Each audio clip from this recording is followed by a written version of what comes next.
Hello and welcome. So this is a short video just to explain the controls within Zoom that will be useful for you in the Suffolk AGM. You've already downloaded Zoom and you've entered into our meeting. You're just seeing me at the moment, but when you enter the meeting, you will have the screen divided up into lots of video images of everybody that is participating in that meeting. You will be muted on entry and you won't be able to unmute yourself at any time throughout the meeting, but you will be able to ask questions throughout the meeting whenever you wish. And you do this via the chat function, and I'm just going to demonstrate that to you. Depending on what device you are logged in on, it depends where your toolbar will be located. I know that if you are on an iPad, your toolbar is at the top of the screen, but on my laptop it's on the bottom of my screen, and it doesn't appear always. You have to move your cursor over it sometimes for it to appear. So you can see at the bottom of my screen now, I have these functions, and the two we're concerned about are participants and chat. The chat function is where you can type in your questions or your messages to us throughout the meeting at any time. So when I click on that, you may get a pop-up box or half your screen may disappear and you may get this section on the right. Here it appears on my right, and at the bottom of that screen you can see it says type message here in grayed out letters. So that's where we put our questions at any time throughout the meeting and just press return. Just be aware who you're asking the questions to. It's best to type to everybody. In this case, I'm the only one in the meeting, so everyone is the only option I have. But if you click on the down arrow, you'll have an option to send that as a private message to anyone, so you can chat throughout the meeting. But if you send it to everybody, then it's sure to be picked up.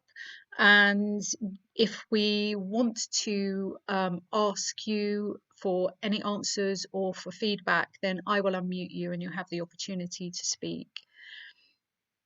So that's the chat function.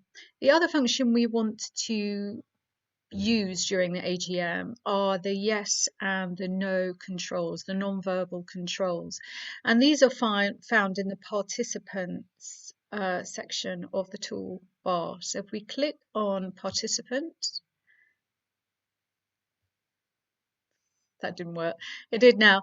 If we click on participants, we get these icons appear.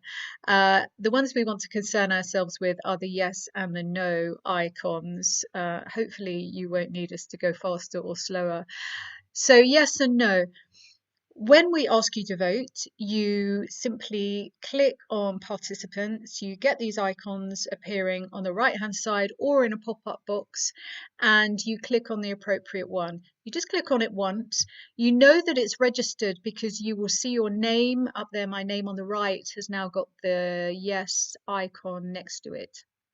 That stays up there until either I clear them as the host or you click on it again. For the meeting, I will be clearing all of the icons when the vote is over. So please just click on it once, ensure that you have actually voted, that you have something next to your name, and I will clear them when the vote is finished. So there's no need for you to cancel them. You can only click one icon at a time and to unclick it if you need to, but you just click it again. If you haven't been able to use the chat function to ask a question and you would like to raise a question in any other business, then you can do so at the end of the meeting by raising your hand to the camera like this. And we will be able to see that you wish to ask a question, and I can unmute you then and give you the opportunity to speak. If you have any questions regarding any aspect of using Zoom or anything else to do with playing in the BBO pairs, then you can contact me. My details are on the website, or anybody on the committee via our website. So thank you very much. I hope to see you at the AGM. Goodbye.